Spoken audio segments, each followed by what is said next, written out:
get back in the time machine, Marty. We might be stuck in 2010. It feels like 2010 all over again in the Calcio world. Gianni, Adriano, I'm Nicholas. It's a good thing it's not 2010. We'd be pretty young back then. But it is 2025 and a lot. If you're an Inter fan, it definitely feels like 2010. But guys, how's it going? Thankfully, we're not Inter fans, and it's not going so well. No, I'm joking, but no, I'm good. Good. I was just munching on some mini eggs earlier. Might have to go buy some more before Easter, but yeah, all is good here.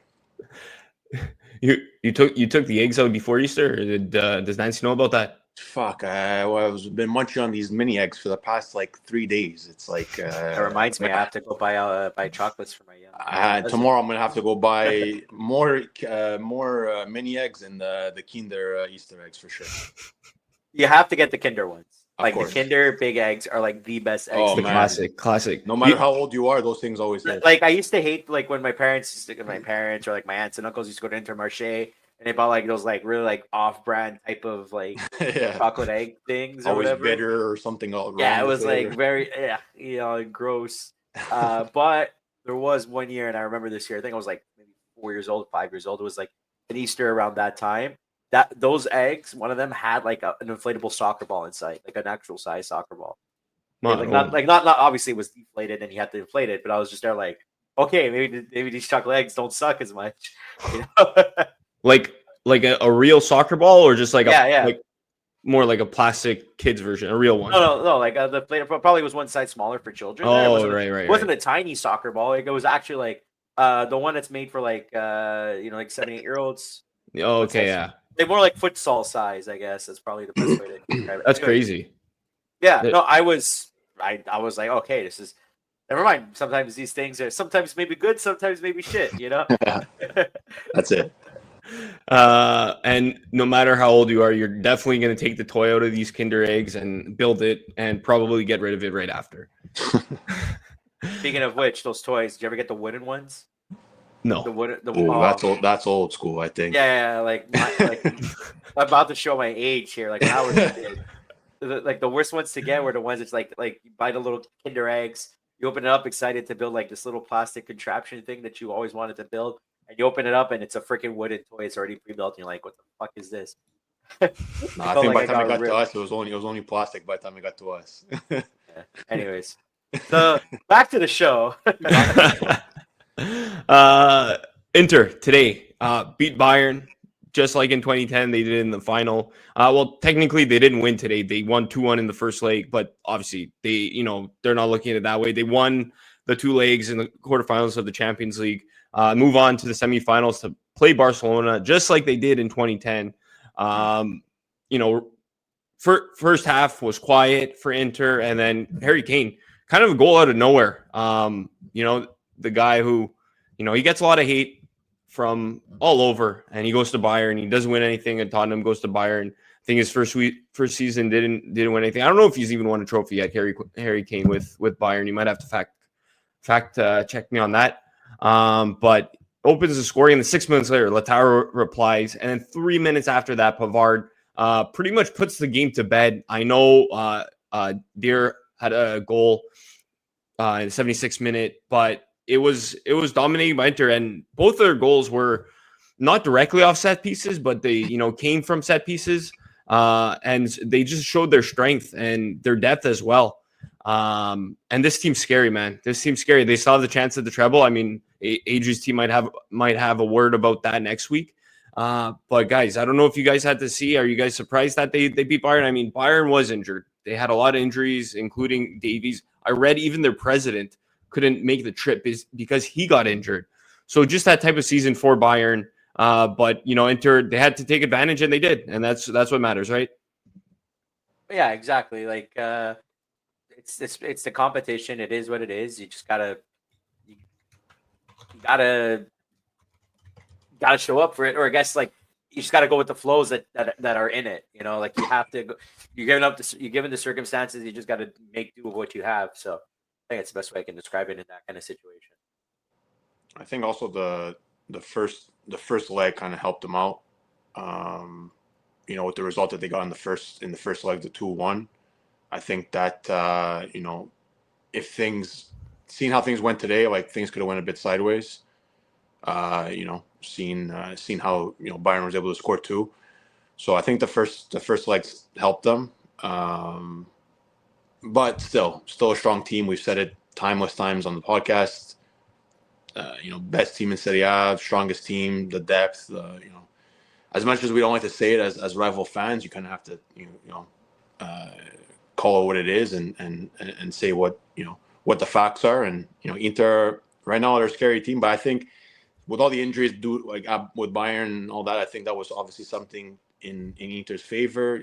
They were able to capitalize on it, and it worked out in their favor in the end. But it's still Champions League, so anything can happen. We've seen it timeless times in this competition. So I figured they would kind of maybe get past Bayern. Now I guess the next test is Barcelona in the semifinals, and they seem to be playing well as any other team in this competition currently. So it's going to be another tough test for Inter. I think they have, if you want to say the harder side of the bracket, if you will, just, the obstacles they have to face if they want to reach another final.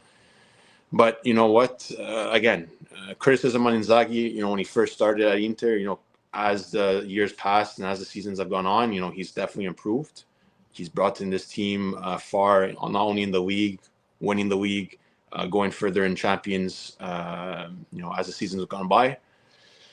It's I think we got a question. I don't know if it was last week or the week before or one of these weeks. Is this a start of a new dynasty, Italian dynasty? Again, I don't know, but Inter have been doing well. There's no hiding the fact of that. So we'll see if they can advance to another final. It would be what, 2 finals in three seasons? It was 2023, Yeah. right? When they lost to Man City.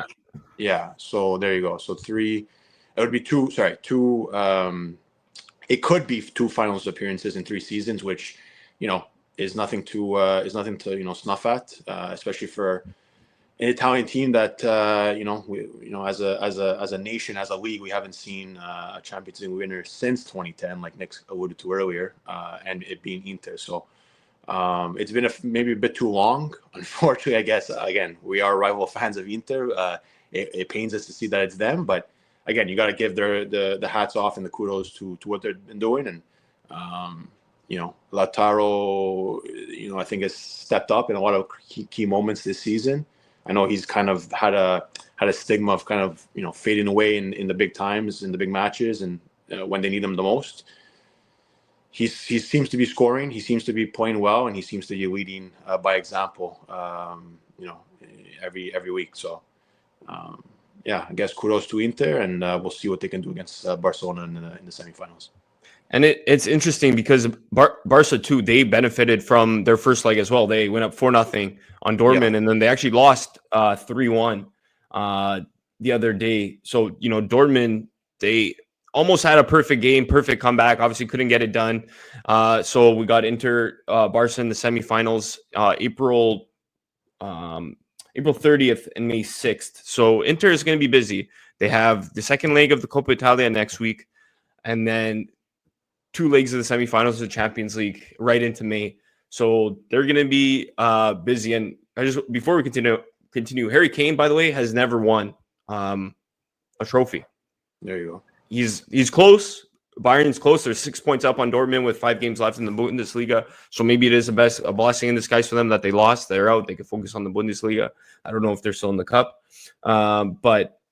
No, back to Inter Barcelona. I think this is really interesting. Hard to predict. Obviously, guys, I don't know how much you guys pay attention to Barca. Obviously, this is not Messi's Barca, but it's also not, the Barca of immediately post-Messi where they struggled a bit.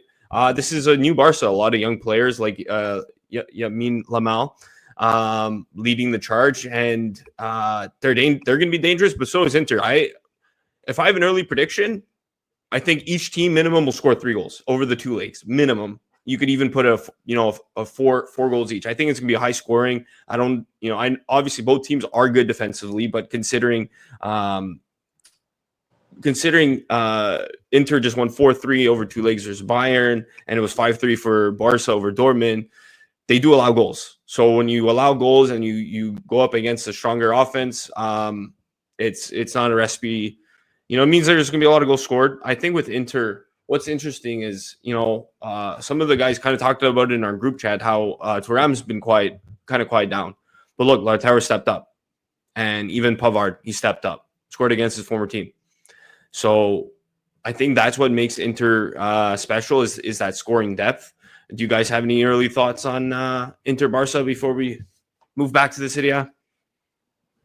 Well, I think isn't this also a rematch from 2010 as well, and the semifinals? Yeah, exactly. The semis. It was Inter Barca back then as well. So a little history there, I guess you can say. A little nostalgia too for Interisti, but yeah, man. Listen, I think Inter going into the knockout stages, they had I think the best defense in the first stages of the Champions League. If I'm not mistaken, I think only allowing a goal or two. Recently been allowing a bit more goals. It's maybe not the best sign, but still, they have quite a rotation on all fronts. From back to front. So, if it's like you said, Nick, if it's not Thuram stepping up, it'll be Lautaro or Arnautovic or whoever coming off the bench, and the midfield is able to score, and we saw Fratesi's goal that ultimately probably is like the winner out of everything. That late Fratesi goal in the first leg to make it the 2-1 maybe had more to it than just in that game, right? So it's the smallest of details that are going to be, I think, crucial in this matchup. Like I said, the history is there. Obviously, not the same teams from back then, but with the same superstars. But I think it's going to be interesting. On the other side, Barca, have one of, if not one of the top, goal scorers of at least this generation. With Lewandowski scoring all kinds of goals, he's been a hell of a player in his career, and he's always seemed to have scored. So they're going to have to keep him in check. Obviously, you mentioned Yamal. He's just incredible at his young age. Rafinha's having, obviously a great season as well. And then they have the likes of Pedri, Gavi, and company in the midfield. So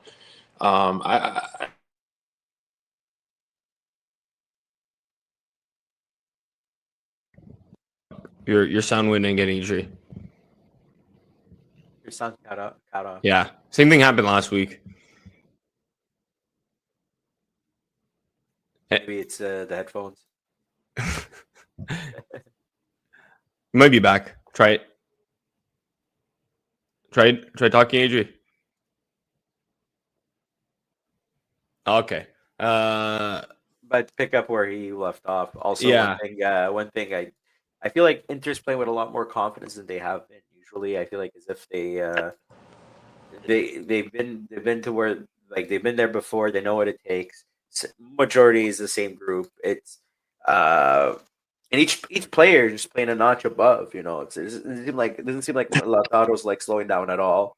It just the squad feels like they're playing with purpose, and that's dangerous. If that's dangerous for any team that comes against them. Playing with confidence, and they're playing with purpose, and that they feel, and they do feel like they are playing a notch above. So I feel like that's something we have to just keep an eye on, because in SerieA they're not slowing down either, and it sucks. Unfortunately. And it sucks because I'm trying to be like, God damn, Napoli, please catch up, and it's just not happening.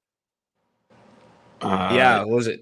Yeah, 3-1 this weekend against Cagliari. Well, we can talk more about SerieA. Adri, did you have anything else to add? No, yeah, this freaking stream here, man, 2 weeks in a row, and it's killing me, man. But no, what I was gonna say is just I think going back to the points of Inter and Barca, I think if I'm not too sure or keen. Again, I don't watch Barca week in and week out, so I don't really know 100%. But I'm maybe a bit worried about their defense because when Inter's rolling on all cylinders, they can score from many different angles and from many different places. So if it be the attack, if it be their wing backs, if it be through the midfield, so Barca's going to have to keep that in mind. And if I'm not mistaken, they have Szczesny between the sticks. If I'm correct, right? Yeah, so yeah.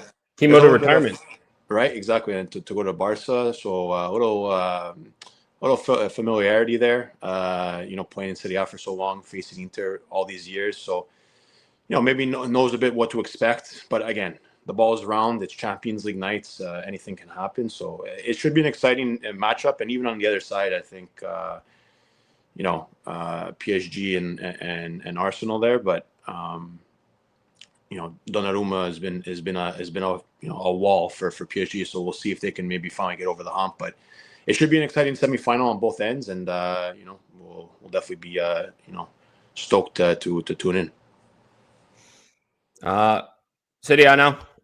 You see the scores here for Matchday 32. Milan started with a bang, 4-0 over Udinese on Friday. Juve picked up 3 points, moved into fourth place, 2-1 over Lecce. A couple of 0-0s. Fiorentina, Parma, Verona, Genoa. Atalanta with the big 2-0 win over Bologna. So that's why Juve was able to move in the top 4. But I think the big game, the last 2 games you see there, guys, we'll talk about first, just because the derby, Lazio-Roma, Derby della Capitale. And then we'll talk about Napoli-Empoli, 3-0 win for Napoli, just keeping pace with Inter. But the derby, of course, Romagnoli scores in the Roman derby, opened it up, and then Matthias Sule in the 69th minute, nice, tied it up. So Ranieri never lost a derby. I think it's in 6 attempts or 8 attempts. I don't know what it was, guys. 8 maybe. Yeah, and it goes back to like 09, 010 or something. 09, 10, yeah.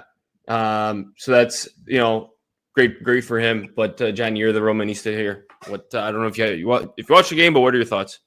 Svilar just phenomenal. MVP of the match.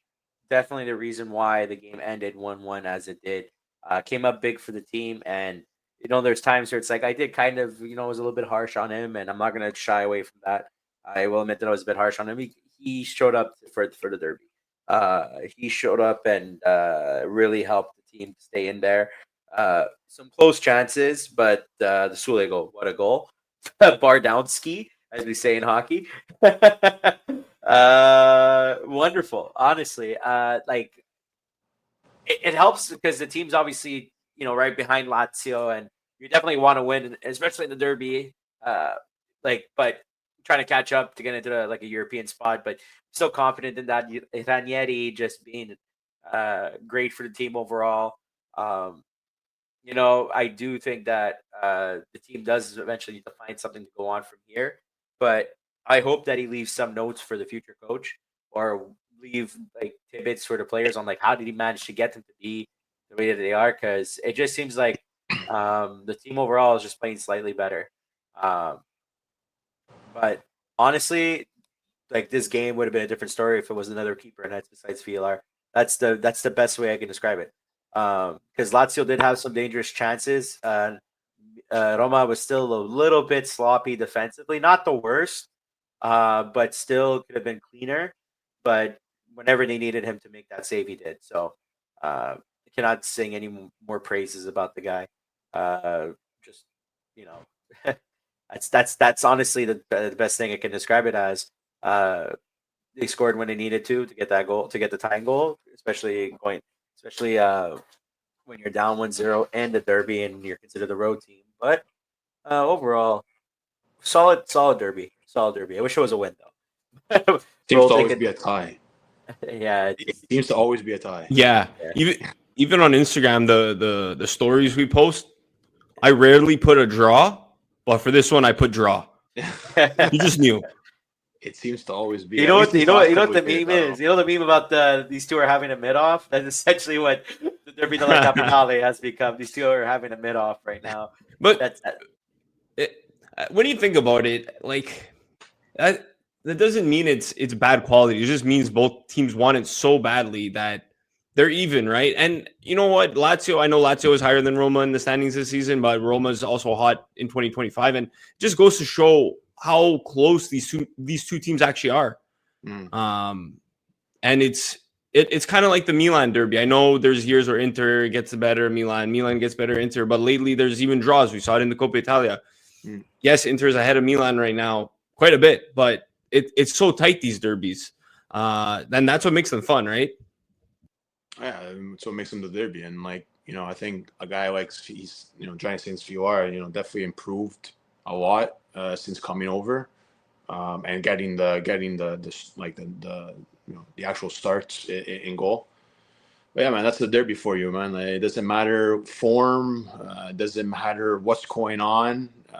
It's the derby. They can be, in first and second, or they could be 19th and 20th, and it's still going to be the derby, right? So it's that energy, it's that passion, it's the tifo, it's these cities that are so grand and have so much history to them, and that's why we love it. That's why we love it, and the fans get into it, and the players seem, if they stick around long enough, seem to really bleed and fight for the shirt even more because they know what it means. And there's just so much that goes into the derby, and it's not only the Derby della Capitale, but that's one of them, and that's one of the top ones. So I figured it was going to be a draw just because of it. In my head, it always seems to be one. But again, kudos to both teams. I think again, I couldn't see, I didn't have the chance to see the match live, but so I don't know if one team deserved it more than the other, but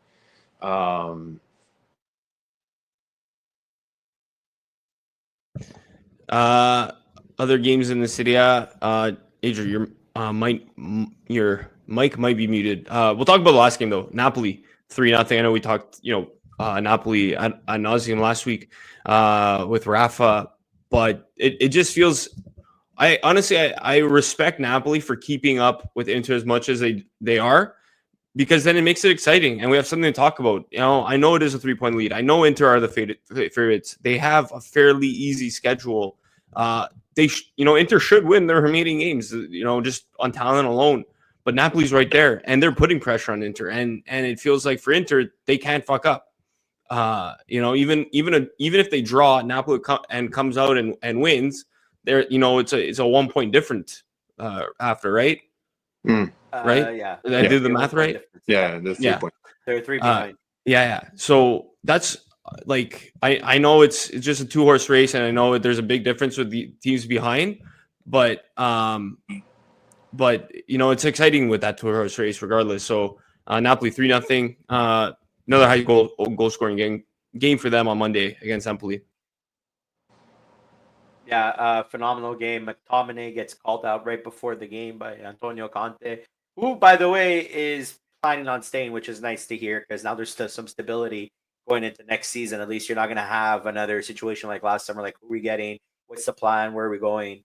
Like now we actually have okay, Conte is there. Conte is going to be the guy, and calls out McTominay. McTominay answers back with a doppietta. Almost got a triplette. That would have been nice.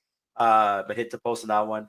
Big Rom playing very well. The team just taking advantage of an Empoli match. It's just you can see the skill gap between the two teams. It is what it is. It's no slight to Empoli. It's just the reality of the situation. You have the second place team versus the second last place team. It's it's a game that the only expectation is a win, nothing else. Especially if you're trying to stay in the Scudetto race, but once again, this is something that, okay, great, they won, but Inter also won. So it makes last week's game a little bit more of a sting, especially against Bologna, because he had an opportunity to catch up on the points there because Inter drew.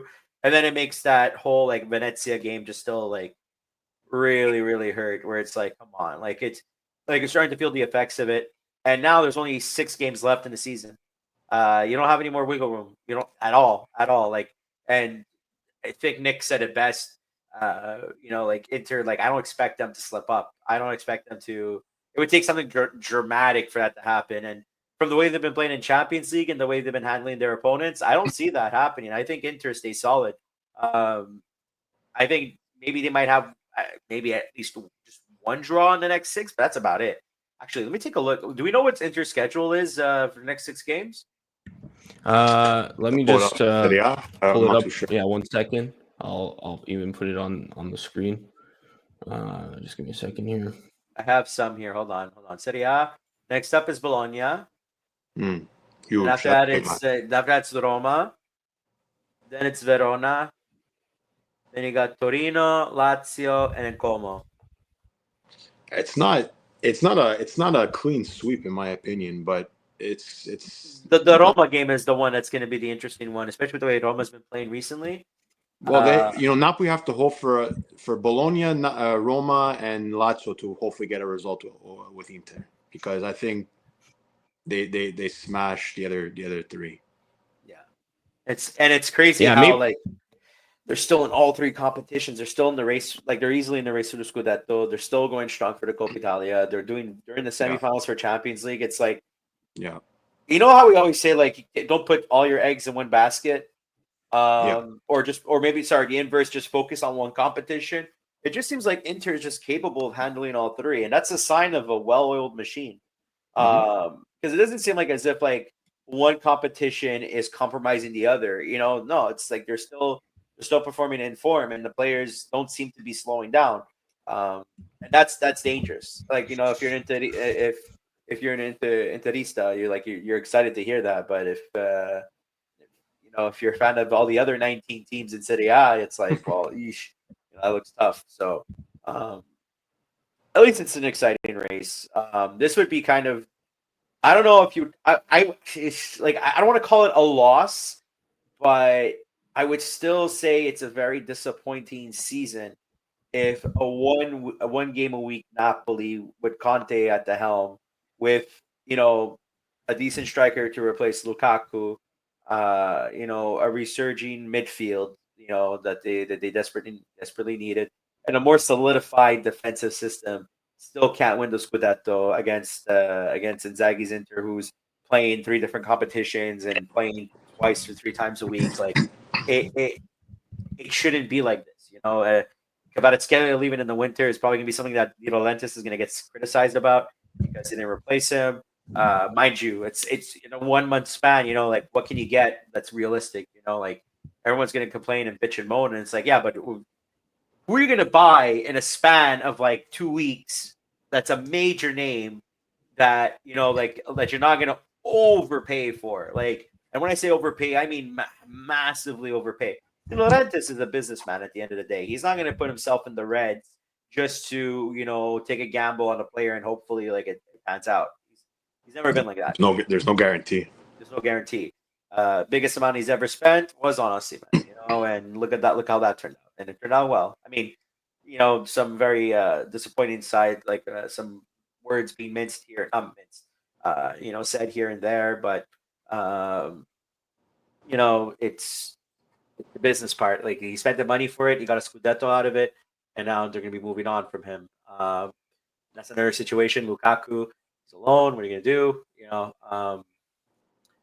That's gonna be more for the summer. So this year is the year that if you're gonna have to try to push for it, you got to try your best to get it. But those draws are really going to come back and haunt them. So we'll see. But speaking specifically for the Empoli game, great game overall. McTominay having a standout performance.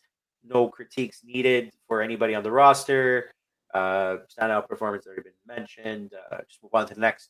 And the new kits too. And the new kits, they look nice. I gotta say. Yeah. Yeah, I saw that. I was like, wait, these look different. What's the story behind them, Jenny? I think they're like a limited edition run. I think. Okay. It's one of the Laurentiis' like 20 million different jersey ideas. Yeah, remember that one season where they had so many different jerseys? Oh, and they were flamed on Twitter. Like a starting 11 of The kits. Halloween one, the Christmas one. 10 Maradona jerseys. Oh my god. Rolling in his grave, poor guy. No, but these ones, they had collars, or like a fake collar, like the white. The ones that they wore this past week. Yeah, they were nice, man. I gotta say, like the gradient of like the blues and stuff. I think it had some. I don't know if it reminds me of like. You have to pull it up, but it had something to do with, I think, with the city or something. I'm not. It reminds me of also like they're like 07 jerseys, like hold on, I think I have. Yeah, I'm gonna try to find a picture. I think I have like one of the fake ones here. Hold on, let me just open up my drawer here for a second. Hold on, Ashbet. Is this one? Is the Lavezzi one? No, the Lavezzi one doesn't have the collar thing. Oh, ish, sort of. Like, it kind of has. I'm gonna like pull up a picture, guys. This was like a knockoff one. We don't see it, Jenny. Yeah. I got you. Yeah, they were clean, man. Yeah. I gotta say, they Calcio were guys clean. rating jerseys. We do love our kits. Yo, we do it all here. Never mind. Cucina The guys, kid guys.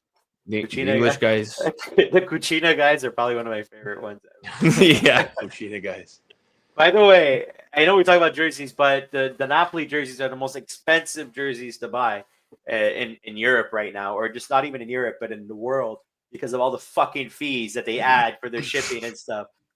This is something that like it's criminal. They need to like I'm just gonna do a sample here, right? So I'm on the website, the New Jersey, right? De Laurentiis is putting his own tariffs on the jerseys.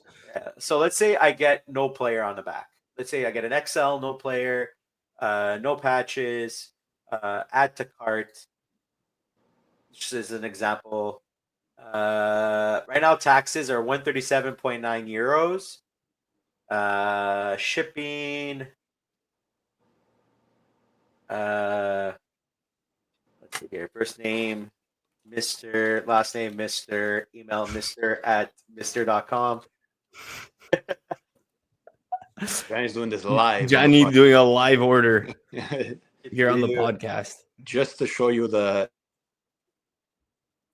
Let's just say I lived on. I'll put my real address on 123 Mr. Avenue. I'll just put my my real address for now. I'm not gonna say it out loud, but I'll have to put a space for my postal code. Just 5 seconds, and then I'm gonna let you guys know. And this is without any names, patches. It's 174 euros. Holy shit! Do the conversion. So that's like 250 Canadian, maybe. 174 euros to Canadian. Yeah. Wow. It's $274.37 Canadian. Wow. I don't know, $100. Fuck, man. Yeah, and then that's not to say like who's to say like what kind of oh my god, the fees when you pay when they come in. Oh, the VAT and all that, like the the VAT and all that shit. Yeah, what's the word? It starts with it's not tariffs. It's no, it's not the customs charge. Yeah, it's like when you have to pay customs. Yeah, that's it. Yeah. I remember ordering something from Juventus once, and then it got here, and I had to pay another $25-$30 in that, and I was like, oh, I've never ordered from them since. I got clipped once when I ordered a Bruins jersey when they made their retro reverses. Remember the Marchand one that I bought? Yeah. Yeah, I got clipped $80 on that. I got clipped $80 on that. So imagine what this would clip me. Yeah. So, things are expensive, guys. Yeah, so order them from China. Yeah, it's 174 euros. That's crazy, man. $274 just to get a Napoli jersey. And that's without name, without number, without patches, just a plain jersey of the newest one. It's probably the most expensive jersey to get right now if you live in North America.